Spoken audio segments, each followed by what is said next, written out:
the world best YouTube channel.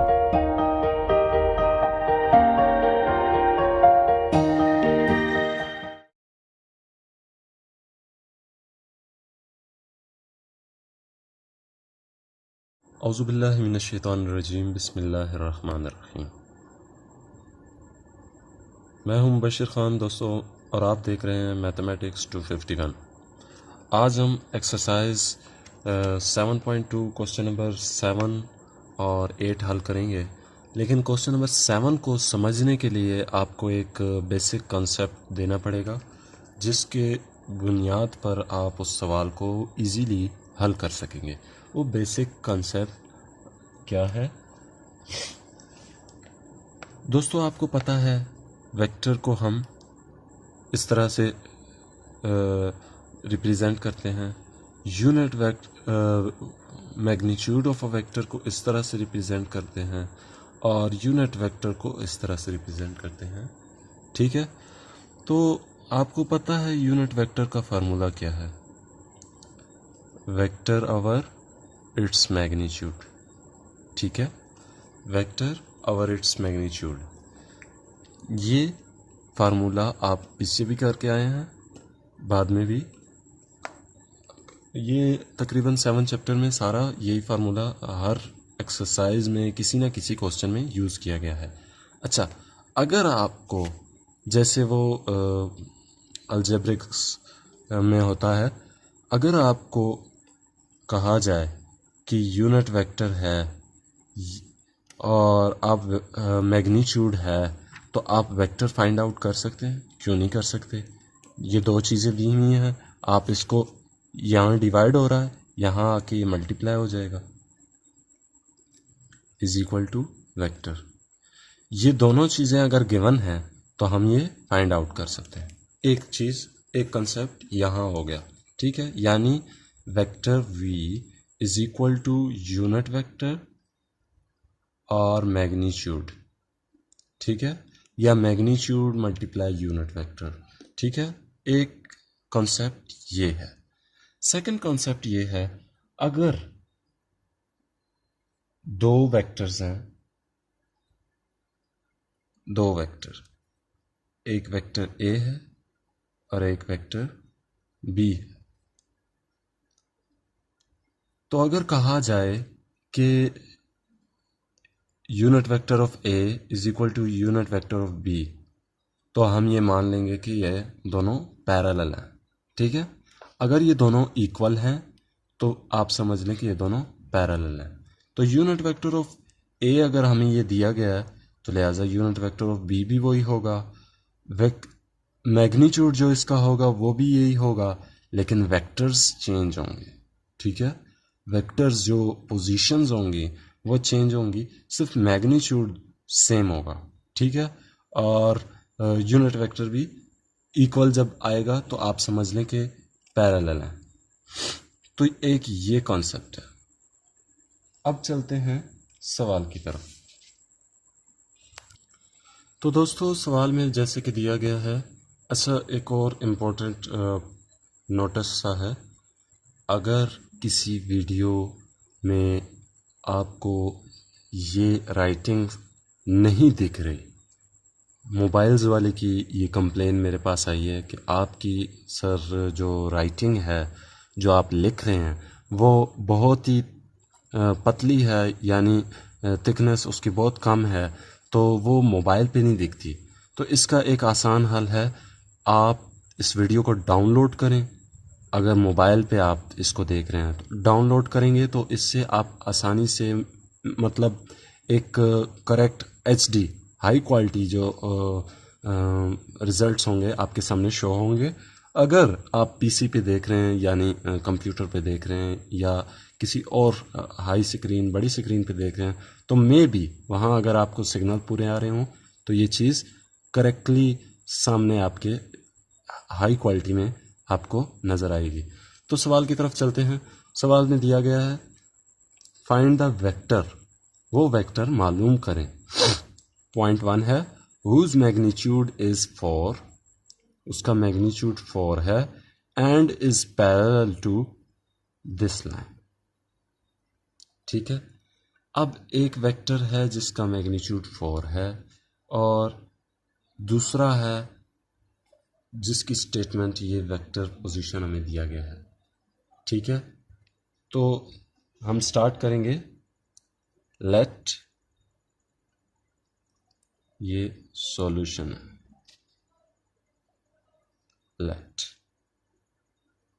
Late v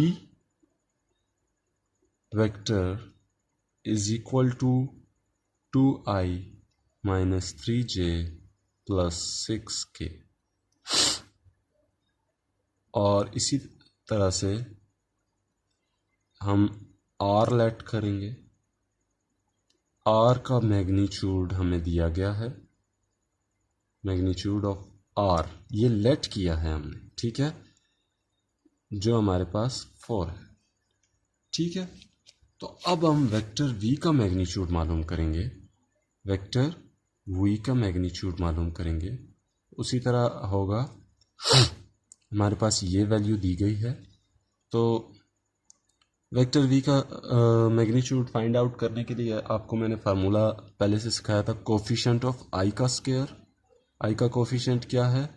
2 है, ये देखें 2, प्लस कोफिशिएंट ऑफ j का square minus 3, plus coefficient of k का square 6। ठीक है, तो ये हमारे पास आ जाएगा अंडर द रूट 49 और magnitude of v is equal to 7। ठीक है, हमारे पास इसका मैग्नीट्यूड भी आ गया। तो अब हमारे पास यूनिट वेक्टर ऑफ v नहीं मौजूद, अब वो फाइंड आउट करना है। वो इसलिए फाइंड आउट करना है, आपको अभी मैं बताता हूँ। वेक्टर ओवर इट्स मैग्नीट्यूड, तो वो क्या होगा? 2i minus 3j plus 6k divided by 7। ये हमारे पास यूनिट वेक्टर है। ठीक है, हमारे पास यूनिट वेक्टर आ गया। यूनिट वेक्टर हमने क्यों फाइंड आउट किया? इन्होंने बताया था वो वेक्टर मालूम करें, सवाल में बताया गया, जिसका मैग्नीट्यूड 4 है और इसके सामने वाला जो पैरेलल है, यानी इस तरह दो वेक्टर्स हैं, इसका हमें मैग्नीट्यूड दे दिया गया है, यानी ये r है जिसका हमें मैग्नीट्यूड दे दिया गया है और इसकी हमें पूरी पोजीशन बता दी गई है। तो जैसा कि मैंने कॉन्सेप्ट में बताया था कि अगर ये दोनों पैरेलल होंगे तो इनके यूनिट वेक्टर भी इक्वल होंगे। ठीक है, तो अब आपको बताता हूँ, ये देखिए सवाल में हम इसी तरह लिखेंगे, unit vector of v is equal to unit vector of r। ठीक है, because they are parallel, are parallel, इसकी वजह से हमने ये स्टेटमेंट लिखी कि ये दोनों पैरेलल हैं। ठीक है, इसकी वजह भी आपने लिखनी है। ये 3 जो डॉट्स हैं, ये इसको आइडेंटिफाई करते हैं देयरफॉर, क्योंकि, बिकॉज भी कह सकते हैं आप इसे। तो अब जो r का फार्मूला, यानी यहाँ हमें जिसका मैग्नीट्यूड दिया गया है वही वेक्टर फाइंड करना है हमें। दूसरा वेक्टर का तो हमें दिया गया है, तो हमें जिसका मैग्नीट्यूड दिया गया है वो वेक्टर मालूम करें जिसका मैग्नीट्यूड 4 है, यानी वो मैग्नीट्यूड हमें दे दिया गया है कि 4 है, और ये इसका तो पूरी पोजीशन जो वेक्टर्स बनती हैं वो सारी दे दी गई हैं, पूरा डाटा दे दिया गया। तो अब हमें r फाइंड आउट करना है, तो चलते हैं। r क्या हम इस तरह नहीं लिख सकते, मैग्नीट्यूड ऑफ r और वेक्टर r। नहीं, बल्कि ये रॉन्ग स्टेटमेंट हो गया। Vector R is equal to magnitude of R और यहाँ यूनिट वेक्टर ऑफ आर। ये वही फार्मूला है, unit vector of R is equal to vector over its magnitude. ये यहाँ आएगा तो डिवाइड हो जाएगा, जैसा कि ये देखें। पीछे पहले मैंने आपको कॉन्सेप्ट भी दिया था, लेकिन फिर से मैं आपको बता देता हूँ। वेक्टर ओवर इट्स मैग्नीट्यूड, ठीक है। तो अब इसकी वैल्यू हमारे पास क्या है, मैग्नीट्यूड ऑफ आर। देखें सवाल में मैग्नीट्यूड ऑफ आर की वैल्यू 4 दी गई है, लिहाजा वेक्टर आर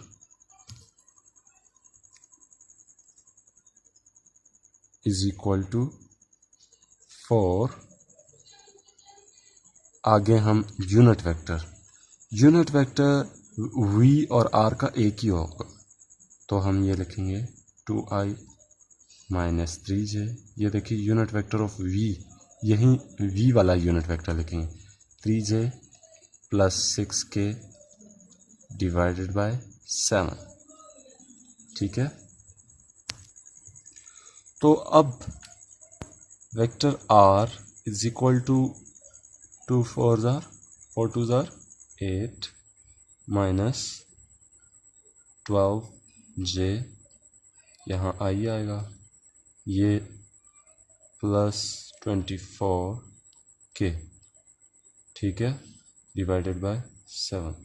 ये हमारे पास वेक्टर r की वैल्यू आ गई।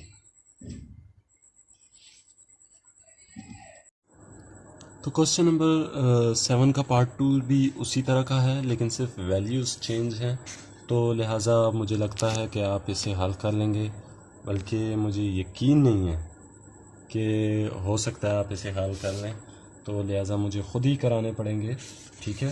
तो स्टार्ट करते हैं पार्ट 2। उसमें हमें दिया गया है find the vector whose magnitude is 2।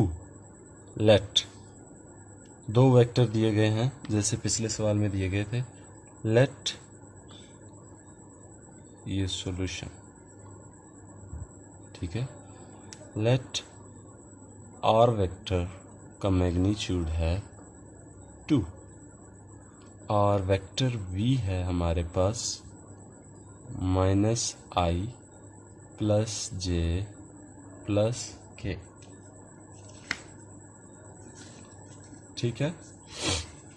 तो अब हमने इसका मैग्नीट्यूड मालूम करना है, क्योंकि हमने इसका यूनिट वेक्टर मालूम करना होगा, ठीक है। Under the root coefficient of i का square plus coefficient of j का square plus coefficient of k का स्क्वायर। ये -1 यहाँ होगा, यहाँ +1 +1, तो ये हमारे पास आ जाएगा √3, ठीक है। अब हम इसी तरह यूनिट वेक्टर मालूम करेंगे, वेक्टर ओवर इट्स मैग्नीट्यूड। तो वो हमारे पास क्या आएगा, तो इस सवाल में वेक्टर क्या है हमारे पास, -i plus j plus k divided by √3, ठीक है।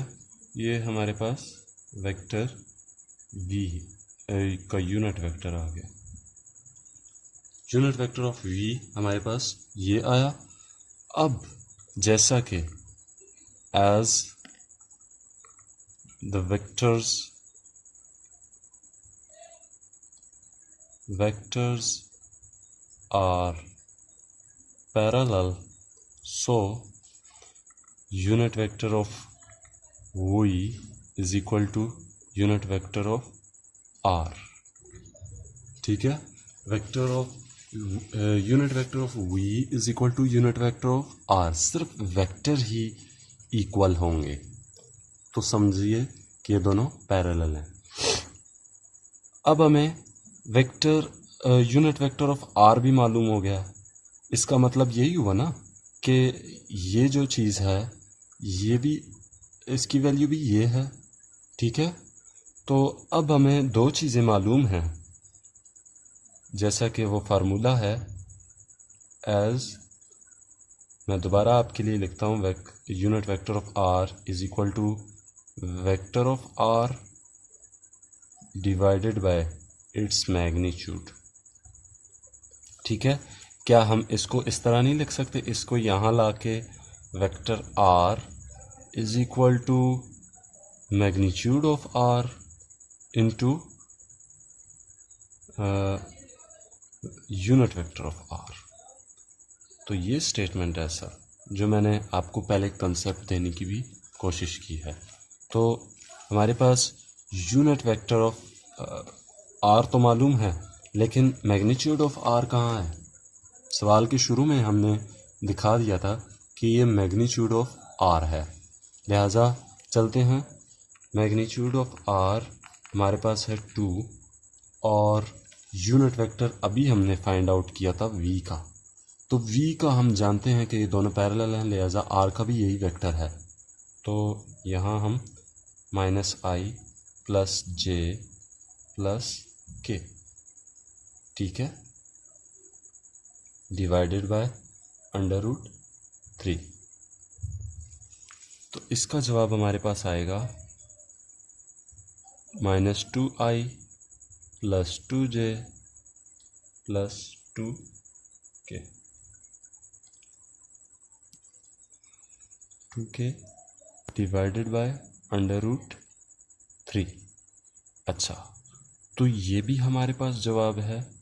अगर यहाँ तक भी कर लेते हैं तो ठीक है, और यहाँ तक भी कर लेते हैं तो भी ठीक है, ठीक है। इसको एक और डिज़ाइन में भी लिखा जाता है, लेकिन हमें उससे कोई मतलब नहीं, हमें आंसर चाहिए था और ये सवाल यहाँ हल हुआ चाहता है। शुक्रिया। तो दोस्तों क्वेश्चन नंबर 8 है हमारे पास। ये बुक अगर आपके सामने है तो आप उसे खोल के देख लें। उसमें u की वैल्यू दी गई है, u की वैल्यू दी गई है 2i + 3j। मैं सवाल पूरा लिखता हूँ फिर आपको बताता हूँ। तो ये सवाल दिया गया है हमें, इसमें बताया गया है कि u, v and w are represented the sides of triangle। Triangle के साइड्स को जो हैं ये रिप्रेजेंट करते हैं। Find the value of z of z, ठीक है, z की वैल्यू फाइंड आउट करें। तो मैं थोड़ा सा आपको जो है 9th और 10th क्लास के वेक्टर्स के बारे में आपको बताता हूँ। वेक्टर्स क्वांटिटी आप जब पढ़ रहे थे वहाँ आपने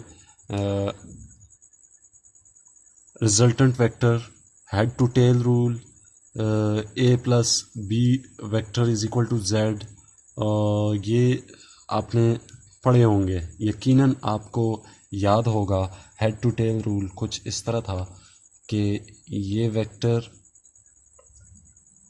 हेड टू टेल रूल, ये u वेक्टर है, ये v वेक्टर है, और ये यहाँ से जनाब यहाँ होता था। तो u + v is equal to w। वो इस तरह का आपको यकीनन याद होता होगा। एक वेक्टर्स आपने पढ़ा भी होगा, फार्मूला भी था इसका, तो लिहाजा वही, सिर्फ इसमें ये फार्मूला यूज़ होता है और कुछ नहीं है। ये सवाल बहुत ही आसान है। तो स्टार्ट करते हैं solution. As u, v and w are represents the sides of triangle GLE triangle so u plus v is equal to w। बस इतना सा आपका सवाल है और इसमें कुछ नहीं है। ठीक है, आप इसको हल कर लेंगे, सवाल आपके सामने आ जाएगा। u क्या है हमारे पास, u की वैल्यू आप सामने देख रहे हैं 2i plus 3j plus 4k plus, यहाँ माइनस है लिहाजा मैं इसे ब्रैकेट में लिखूँगा minus i plus 3j minus 1k। 1 लिखना है या नहीं लिखना आपकी मर्ज़ी है।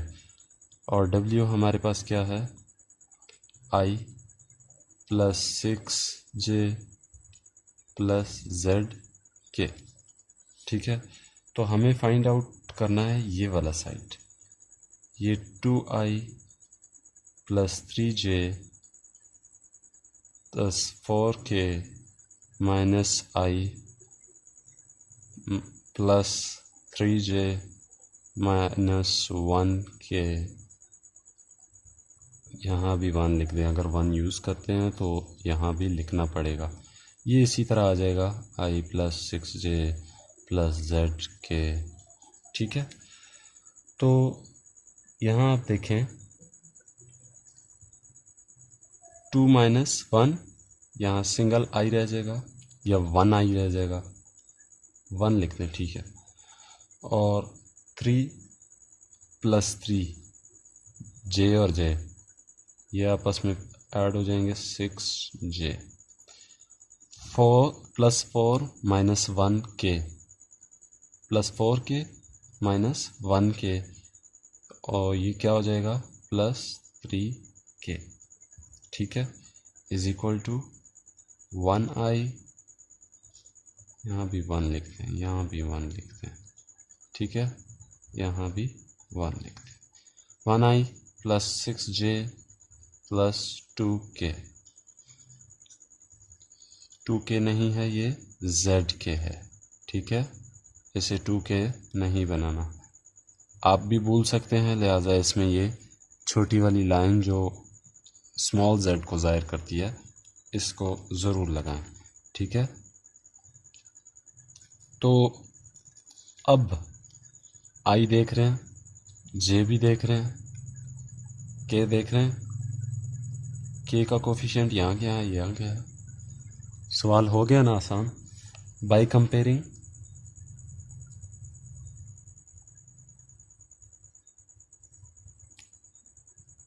the coefficients of